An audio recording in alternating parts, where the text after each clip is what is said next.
네, 오늘 우리가 읽은 갈라디아서 5장은 크게 두 문단으로 나누어 볼 수가 있습니다. 먼저 1절에서 12절까지는 율법으로부터의 자유의 제각성 및 할례 시도의 해악성에 대해 경고하고 있습니다.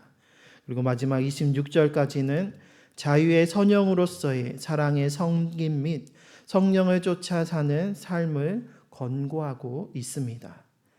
지난주에 살펴본 바와 같이 갈라디아서의 핵심 주제는 이신득의입니다. 이신, 오직 예수 그리스도를 믿는 믿음으로 말미암아 득의, 의롭다함을 얻는다라는 구원에 대한 복음의 진리입니다. 당시 유대주의 그리스도인들이 거짓 교사로서 미혹하면서 그로 인하여서 갈라디아 지방의 교회들이 다시금 이전의 율법주의적인 유대교적인 신앙으로 돌아가려고 할 때 바울은 이 이신득의 복음을 전파하면서 율법 또는 할례가 아니라 인간의 행위가 아닌 오직 예수 그리스도를 믿는 믿음만이 우리를 구원한다라고 전파하면서 오늘 우리가 읽은 5장에서는 율법으로부터의 자유와 또 예수 그리스도로 말미암아 이미 얻은 자유에 대해서 강조하고 있습니다. 오늘은 이 자유에 대해서 함께 말씀을 나누고자 합니다. 먼저 오늘 본문 13절 말씀을 보면 형제들아 너희가 자유를 위하여 부르심을 입었으나 그러나 그 자유로움으로 육체의 기회를 삼지 말고 오직 사랑으로 서로 종노릇하라 라고 바울은 권면하고 있습니다. 예수님의 대속의 은혜로 말미암아 죄에서 우리를 구원해 주시고 우리는 자유함을 얻게 되었습니다.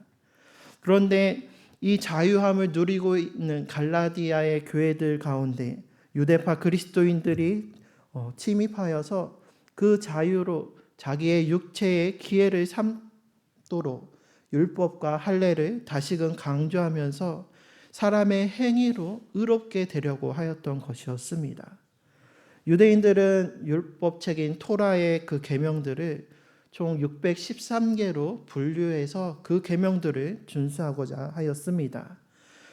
그렇다면 율법으로 의롭다함을 얻기 위해서 이 613개의 계명들을 하나도 빠짐없이 사람이 온전히 지킬 수 있을까요? 일례로 출애굽기 35장 1절에서 2절 말씀을 보면 안식일에 지켜야 될 계명에 대해서 이렇게 기록하고 있습니다. 엿새 동안은 일하고 일곱째 날은 너희를 위한 거룩한 날이니 여호와께 엄숙한 안식일이라. 누구든지 이 날에 일하는 자는 죽일지니 안식일에는 너희의 모든 초소에서 불도 피우지 말지니라. 그래서 유대인들은 지금도 이 말씀, 이 율법을 따라서 살아가고 있습니다. 그래서 전통적인 유대인들은 안식일에 이 율법을 지키기 위해서 타는 불 외에도 전기와 같은 모든 종류의 불을 켜지 않고 있습니다. 그래서 가스레인지 불뿐만이 아니라 전등의 전기불, 또 엘리베이터와 같은 버튼조차도 누르지 않으면서 안식일을 보내고 있습니다. 그런데 현대의 오늘날을 살아가면서 전기나 불이 없이 살아간다라는 것이 참 쉽지 않은 일입니다. 하루가 아니라 몇 시간만 정전이 되어도 정말로 살아가는 것이 불편하고 어려운데 유대인들은 어떻게 오늘날에도 불 없이 안식일을 지낼까요? 이에 대해서 유대인들이 나름대로의 방법을 찾았습니다. 제가 성지순례 가서 이제 현지 가이드분께 이 이야기를 듣게 되었는데 가스레인지나 난로, 전등에 타이머를 달아 놓는 것이었습니다. 그래서 안식일이 되기 전에 미리 타이머를 맞춰 놓고 안식일이 되면은 그 타이머에 세팅된 값에 따라서 자동으로 작동하고 또 시간이 지나면 자동으로 꺼지게 하는 기능들을 집어넣었다라는 것입니다.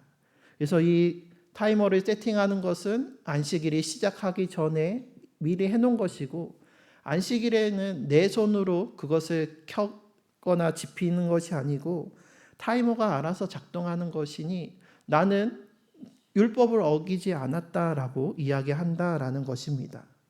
그리고 엘리베이터 같은 경우도 원하는 층에 서기 위해서는 버튼을 눌러야 하는데 그 전기 버튼을 누르는 것이 율법에 어긋난다고 생각하기 때문에 안식일에 되면은 그냥 엘리베이터가 모든 층에 알아서 서고 문이 열리고 닫히게 세팅을 한다고 합니다.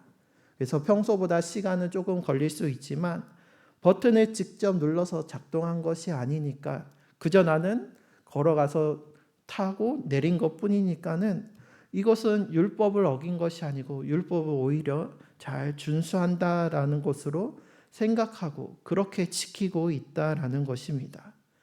이것이 과연 하나님 보시기에 하나님의 율례와 계명을 온전히 지킨 것이라고 할 수가 있을까요?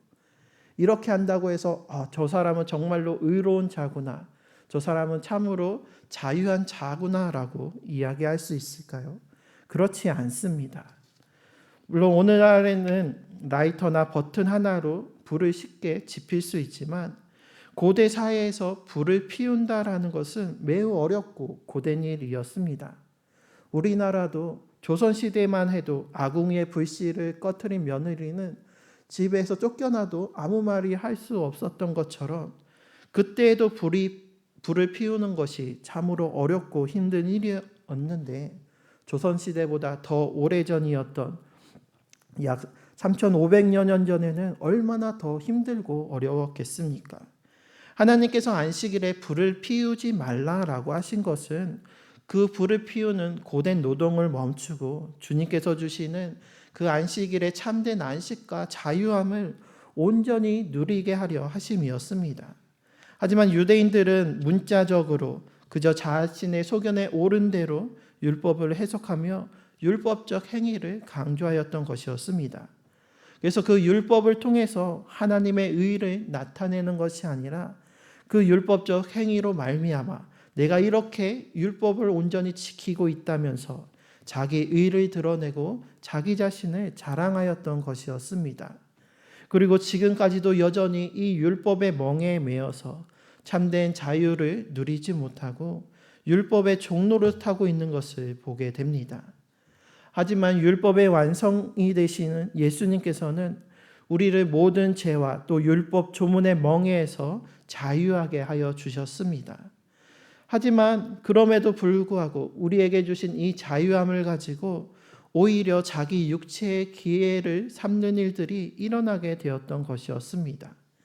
그래서 바울은 갈라디아의 교회들의 형제들을 향하여서 형제들아 너희가 자유를 위하여 부르심을 입었으나 그러나 그 자유로 육체의 기회를 삼지 말라라고 권면하였던 것이었습니다. 육체의 기회를 삼는다라는 것이 무엇입니까? 예수 그리스도로 말미암아 그 자유를 가지고 내 육체의 욕망을 여전히 채우려 하고 또 나아가 내 죄를 합리화하고 이 죄를 오히려 나의 욕망을 채우는 도구로 사용하려 했다라는 것입니다. 예수님께서 나를 모든 죄에서 구원해 주셨으니 나는 이제 자유해. 그러니 나는 무엇이든 할 수 있고 이 자유함으로 나는 내 마음대로 해도 아무런 상관이 없어 라고 이야기했던 것이었습니다. 그래서 이 육체의 기회를 삼아서 음행과 더러운 것과 호색과 우상숭배, 주술, 원수 맺는 것과 분쟁과 시기와 분냄과 당짓는 것과 분열함과 이단과 투기, 술취함, 방탕함과 같은 이러한 육체의 일들을 따르는 자들이 세상 사람들뿐만이 아니라 교회 안에서도 생겨났던 것이었습니다. 오늘날에도 이처럼 하나님께서 주신 자유를 자기의 육체로 일삼는 이단이 있는데 그 대표적인 이단이 바로 구원파입니다. 이들은 구원을 강조합니다. 그래서 구원파들이 자신들의 이제 교리를 설파하면서 묻는 질문 중에 하나가 당신은 몇 날 몇 시 언제 어디서 구원을 받았습니까를 묻습니다. 그래서 그 구원에 확신이 있다라고 한다면 구원받았다라고 생각이 된다면 이미 구원을 받았기 때문에 이후에는 죄를 지어도 아무런 문제가 되지 않는다라고 이야기를 합니다. 하나님의 은혜로 구원을 받았으니 그 구원은 어떠한 죄를 지어도 취소되지 않았기 때문에, 그래서 그 구원받은 이후에 어떠한 죄를 지어도 상관이 없고 더 이상 죄에 대해서 반복적으로 회개할 필요가 없다라고 주장하는 것이었습니다. 그래서 사람들로 하여금 죄를 합리화하고 합당하게 받아들이게 만들고, 또 사람들이 괜찮네, 이 자유함을 착각하게 만들어서 육체의 욕망을 따라 살아가도록 만들어 버리는 것입니다. 분명 예수님의 은혜로 말미암아 우리는 죄에서 자유함을 얻었습니다.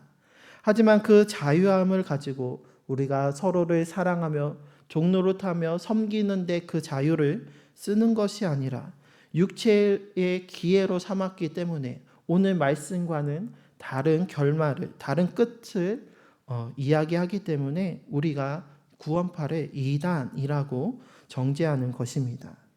앞서 말씀드렸던 이신득이는 이신칭의라고도 표현을 합니다. 여기서 칭의라는 말은 의롭다라고 칭하여 주신다라는 것입니다. 이 말을 바꿔 말하면은 우리는 죄로 말미암아 심판받을 수밖에 없는 죄인이라는 사실입니다. 하지만 그럼에도 불구하고 예수님의 은혜로 말미암아 죄인인 우리를 주님께서 의롭다라고 칭하여 주시는 것, 여겨주시는 것이 바로 칭의입니다. 그리고 이 칭의의 은총을 받은 자는 이제 그전에는 죄의 종노릇한 죄의 종이었지만 이제 하나님의 자녀로 새롭게 거듭나게 됩니다. 이것을 신학적인 용어로는 신생이라고 이야기를 합니다. 그래서 의롭다 칭함을 받은 죄인이지만 용서받은 죄인이기 때문에 이제는 예수 그리스도를 믿는 믿음으로 말미암아 우리가 예수님의 이름으로 이 죄와 싸워서 이길 힘과 능력이 우리에게 주어졌고, 이제 더 이상 죄책감으로 인하여서 우리가 죄의 종노릇 하지 않고 하나님의 자녀로 백성으로서 살아가게 되는 것입니다. 그래서 그 은혜로 말미암아 우리가 이 땅 가운데서 참된 자유함을 누리고 주님께서 다시 오실 그 최후 심판의 날 승리를 위해서 우리가 날마다 회개하고 죄와 싸워 이겨서 거룩해져 가는 이 과정을 우리는 성화라고 이야기를 합니다. 그래서 이 성화의 삶을 우리가 살아가면서 그리스도인의 완전에 이르고 하나님 나라에서의 영화로운 삶을 살아가는 것이 우리의 구원의 여정입니다. 즉 의롭다 칭함을 받은 그 자유함을 가지고 거룩한 삶을 살아가는 것이 성도의 삶인 것입니다. 하지만 이 자유함을 가지고 육체의 기회를 삼아서 자기의 욕심과 욕망에 따라 살아간다라고 한다면 그것은 참된 자유가 아닙니다. 이미 육체의 일, 자기 욕망의 종이 되어버리기 때문입니다. 우리가 자유하다라고 이야기를 한다면 이것은 무엇인가 얽매이지 않는 것을 이야기합니다. 나는 자유하니 모든 것을 할 수 있어. 심지어 육체의 일을 따라 죄를 지어도 괜찮다라고 하는 것. 세상의 눈으로 볼 때는 겉보기에는 자유롭게 보입니다. 하지만 이것은 실상은 자기 욕망의 노예가 되어서 자유를 잃어버린 모습입니다. 참된 자유는 오늘 말씀에서와 같이 오직 사랑으로 서로 종노릇할 때 이룰 수가 있습니다. 그런데 이 말씀을 보면 자유와 종이 어떻게 같이 있을 수 있을까요? 우리가 흔히 자유를 생각하면 긍정적인 이미지가 떠오르고 종이라고 할 때는 부정적인 것이 쉽게 떠오르게 됩니다. 그래서 이 자유와 종이라는 단어가 함께 있는 것이 어색하게 느껴질 수도 있습니다. 하지만 이것이 함께 할 수 있는 것은 바로 사랑이 있기 때문에 가능합니다. 우리가 종이라고 생각할 때 흔히 보통 떠오르는 이미지는 무엇인가 얽매이고 억압을 받는 존재다라는 것입니다. 그래서 종에게는 자유와 권리가 없고 복종만이 있고, 종이 된 것은 자유를 잃어버린 그래서 불행한 것으로 여기기가 쉽습니다. 그런데 중요한 것은 누구의 종이 되느냐에 있다라는 것입니다. 만약에 악한 주인의 종이 되었다라고 한다면 앞서 말씀드린 것과 같은 부정적인 뉘앙스의 종일 것입니다. 하지만 선한 주인의 종이라면 어떨까요? 자신을 진정으로 사랑하고 알아주고 그래서 인정해주는 주인을 만나서 그 주인이 내 모든 것을 다 책임져 주고 또 내게 모든 것을 맡기면서 나를 믿고 신뢰해 준다라고 한다면 그것만큼 좋은 것이 또 있을까요? 진정으로 사랑하는 존재를 우리가 만난다고 한다면 억지로 종이 되는 것이 아니라 사랑하기 때문에 우리는 기꺼이 그의 종이 되어서 그를 순종하고 섬길 수가 있습니다. 우리가 누군가를 사랑한다라고 했을 때 사랑의 종이 되었다, 사랑의 포로가 되었다라고 표현하곤 합니다. 상대방을 사랑하기 때문에 그를 위해서 종처럼 섬기고 헌신하고 때로는 포로처럼 내 자유와 권리마저도 기꺼이 포기할 수가 있습니다.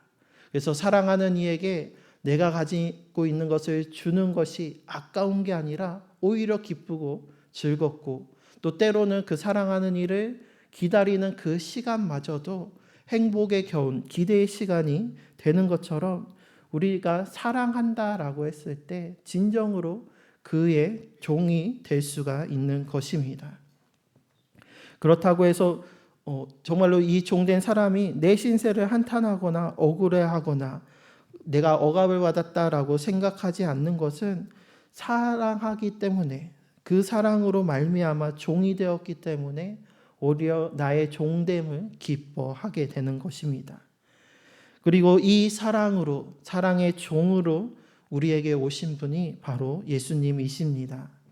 스스로 계시는 하나님, 참 자유하신 하나님께서 우리를 사랑하셔서 하나님의 아들 예수 그리스도께서 자신의 주인된 모든 하늘의 그 보좌와 권세와 능력을 다 버리시고 종의 모습으로 우리 가운데 오셨습니다. 그래서 죄인된 우리를 사랑하셔서 십자가에 달려 죽으시기까지 우리를 섬겨주시고 우리를 위해 그 모든 것을 희생하여 주셨습니다. 그리고 예수님의 그 희생과 섬김과 십자가의 구속의 은혜로 말미암아 포로된 자에게 자유가 선포되었고 구속의 은혜로 말미암아 우리는 주님께서 주시는 자유함을 누리는 주님의 백성이 되었습니다. 그 사랑으로 구원과 생명과 자유함을 누린 자는 사랑으로 주님의 종이 되는 것이 마땅합니다. 그렇기에 예수님께서는 내 마음을 다하고 뜻을 다하고 목숨을 다하여서 주 너의 하나님을 사랑하라 라고 말씀하셨습니다. 이미 그 사랑을 받은 자로서 우리도 주님과 같이 주님의 종이 되어서 마음을 다하고 목숨을 다하고 뜻을 다하여서 하나님을 사랑하는 것이 마땅하고 이것이 바로 크고 첫째 되는 계명입니다. 그리고 이어서 주님께서는 내 이웃을 내 자신과 같이 사랑하라 라고 말씀하시면서 이것이 율법이요 강령이라고 말씀해 주셨습니다. 이것을 바울은 오늘 본문에서 오직 사랑으로 서로 종노릇하라 라고 표현하고 있습니다. 오직 사랑으로 서로 종노릇하라 라는 이 말은 억지로 억압에 의해서 또는 다른 사람들의 눈치에 의해서 섬기는 것이 아니라 자발적이고 능동적으로 정말로 진정으로 사랑하는 마음으로 상대방을 섬기는 것을 의미합니다. 사랑하기에 종이 되는 것을 마다하지 않고 기쁨으로 서로를 섬기며 함께할 수 있기 때문입니다.